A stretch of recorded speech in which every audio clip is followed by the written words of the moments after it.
In this video, you're going to witness the different points of view of different people talking about the different gender bias and inequality in the Philippine society. This is an accomplishment of the subject Gender in Multimedia Studies. I have asked permission from the people behind this video that this video shall be viewed publicly.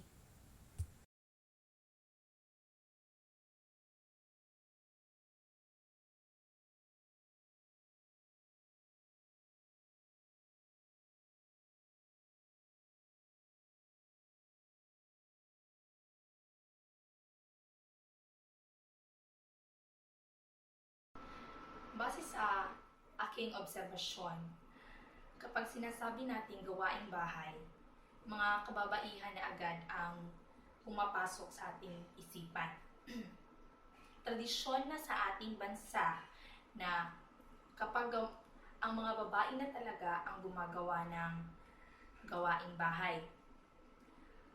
Katulad na lang ng pagpapalaki sa akin ng aking mga magulang. But there are also situations that both parents are working. Also, there are situations that ang mga kababaihan na ang nagiging breadwinner ng pamilya. Kaya ang mga lalaki na ang gumagawa ng mga gawaing bahay. Ikaw na lalaki, yung asawa na lalaki, siya ang tagapag-provide, siya ang maghanap ng trabaho, siya sa husband and wife, the husband should be the head, the provider, the protector. And the wife,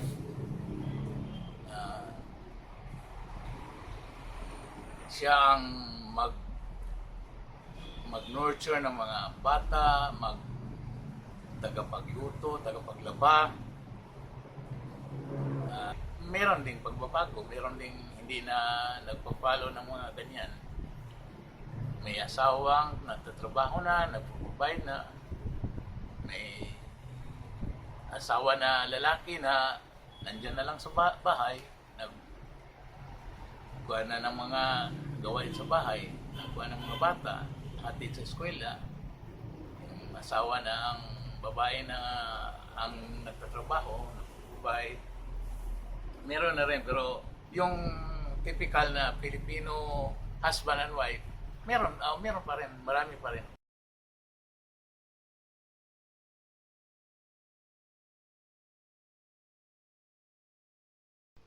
I am taking up Bachelor of Education, and when we talk about gender bias, I can clearly see that in the course I am taking up right now, females are more dominant than males. Kung meron mang mga lalaki na pumipili ng ganitong kurso, siguro passion na talaga nila ang pagtuturo. Dahil alam naman natin na ang pagtuturo ay hindi gaano kalaki ang kinikita. At base naman sa paniniwala ng karamihan, ang pagtuturo ay para talaga sa mga kababaihan. Meron namang babae na pumapasok sa iba't ibang klase na trabaho, pero dominante pa rin ang mga lalaki. Kasi yung mga trabaho na pang lalaki talaga, hindi naman yung mapapasok ng mga babae, magagawa ng babae. Pero meron na rin sa barko, yung sa seaman, meron ng mga babae sa nagmamaniho ng mga barko. Sa politika naman, marami na babae, meron na yung presidente babae. Marami na, kahit saan, marami na nagkuha na ng sabyerno na nagkuha na babae. Pero kung statistics ang dominante pa rin ang lalaki, mas marami pa rin ang lalaki na nasa trabaho. Sa military, mayroon na rin mga babae. Sa police, mayroon ng babae. Pero pinakarami, lalaki. Sa workforce, lalaki pa rin. Miguel Gallardo, taking up industrial engineering. Then, as what I observed in our department, there is no gender biases nor gender inequality. As we all know that engineering is a course taken up mostly by men and a few of women. Some of these women are somewhat boyish, and some of these are real women. Despite all of this, we still appreciate their interests and how inclined they are taking up this course and hoping to be future engineers someday. Siguro sa mga malalaking kumpanya in the field of engineering, lamang pa rin ang lalaki kasi yung trabaho na yan ay matatawag natin pang lalaki kasi yung may mga umaakyat, yung kung civil naman, yung civil engineering, mga lalaki, ang mga inhinyero umaakyat sa mga matataas na building. Hindi naman yun magagawa ng mga babae. May mga babae pero na gumagawa yan pero ng ganyan pero hindi naman siguro matatawag na babaeng babae. Baka pa yun boyish ron or tomboy. Pero sa lahat sa lahat ng mga uri ng mga trabaho, lalaki pa rin ang preferred ng mga employer.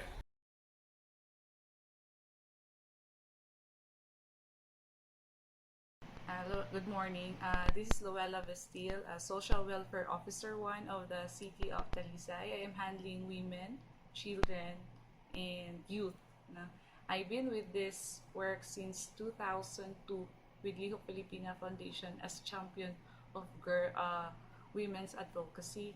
And lately, in 2008, I transferred here in the City of Talisay, focusing more on women, children, and youth program.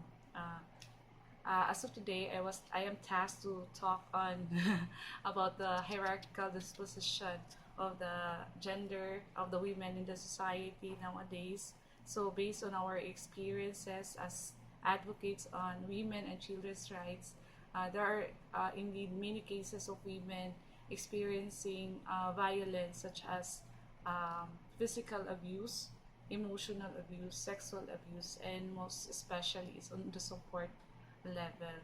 Actually, there are really women who came to our office, had complaints on their husband being battered and being abused emotionally. What usually the city did to these women is, we do have this law, is the Republic Act 9262, is the Anti-Violence Against Women and Their Children Act of 2004. So with this provision, we educate the women, but still the decision lies on them.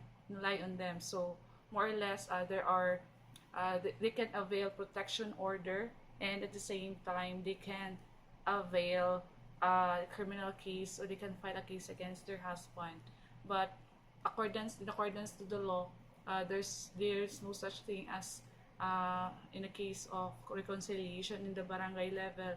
But sometimes women tend to talk more on their with their husband rather than to file with the protection. But we actually educate them and give them sort of counseling sessions with them, what they would like. But basically, some women intended to talk with their husband more rather than file a case. So what we did, as a beginning family therapist, since I am also trained to conduct family therapy session, it really helped women who are abused, and then it clarifies all concerns regarding the issues concerning husband and the wife, and then common issue what I've seen and experienced is women on the age of around 30 to 40, and then men on the around 30 to 40. There are incidents that they don't have proper communication, they quarrel most of a lot, and then one of the issues when doing the sessions, it's more on their sexual rights, and that's reality and the fact, because the woman on the stage of the biological and the hormonal aspect, women reaching the age almost up to the menopause and the fertility of the women usually end on the menopause, and the women said that they're so busy looking with their children, taking care of their husband, taking care of their son. So they have not given more time with their husbands, right? But their husband pretend that their wife has no time for them in terms of their sex and terms of time. So that's why that's one of the common conflicts they had, aside from the communication patterns.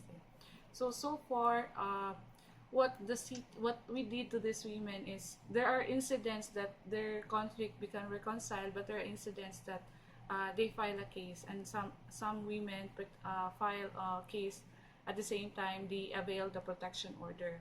The barangay protection order good for 15 days in the barangay for physical abuse, and some extended more, and some prepared to file temporary protection order or lifetime protection order. So that's the first thing we did. So we refer them to the police for those women who would like to consult, especially on the 24 hot pursuit operation, where we coordinate with the women's protection desk to in the conduct of rescue operation of these women, and we give assistance, shelter assistance, and refer them to a temporary home in the SWD. So as of now, in the city of Talisay for 2015, we have around 15 cases of violence against women, and then they were intervened, and then around 2 cases being filed,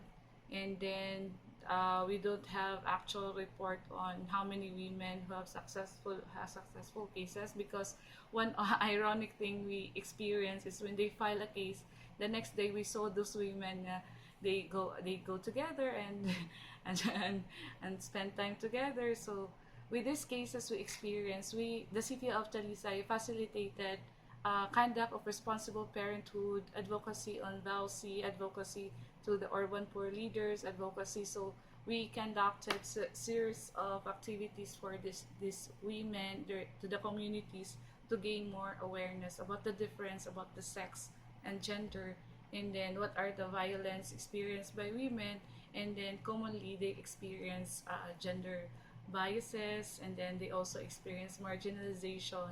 And then one thing, the women especially in the community, is they experience multiple burden, in the sense that they work more than 24 hours. When I say that's great marginalization on the part of the women, the burden they had, because they take care of the needs of the children, they take care of the needs of the school, they take care of the needs of the quad, but still the men did not consider them as with pay. They consider them as a responsibility. That's why those they don't understand the real scenario. So that's why we conducted a series of information activities for them, for the community to be aware of the current situation of women. And as observed there for these years, men, after the series of conduct of advocacy campaigns, they began to realize that the women have important roles in the society, especially in child rearing, in the work at the same time, because the difference sex and gender is quietly different in nature, because the sex is it can determine you're a male or female based on the hormones, and it cannot be changed. Unlike gender is more on the social norms, the values, the attitudes, and it can be changed. The man can do work at home, the woman can work outside, so the discrimination must be lessened, because we are all equal, and the thing is we are unique in one way or another. So that's why we have this massive advocacy to eliminate, at the same time to prevent violence against women.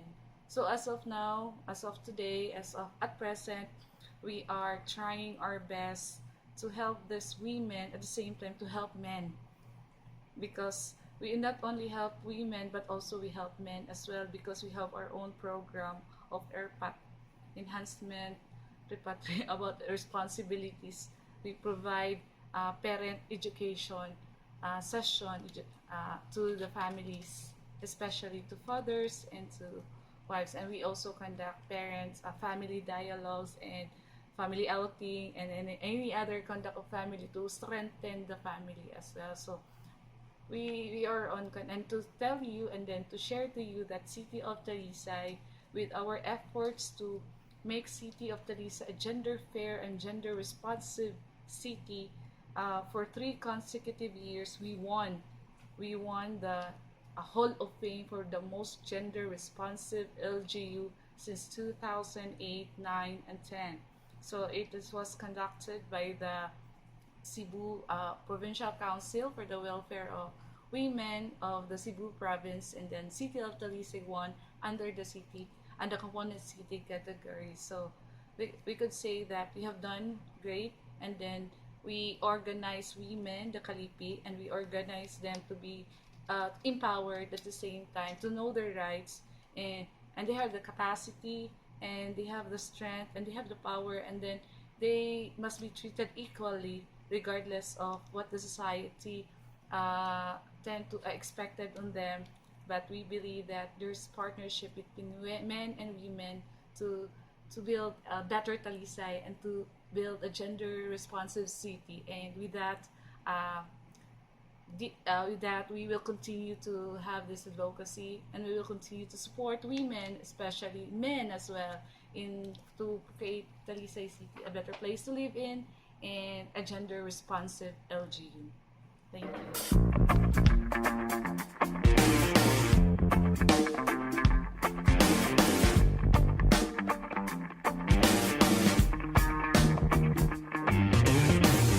Kanang cheat day sa diatra, kay babaero lang to kumudaghan ka.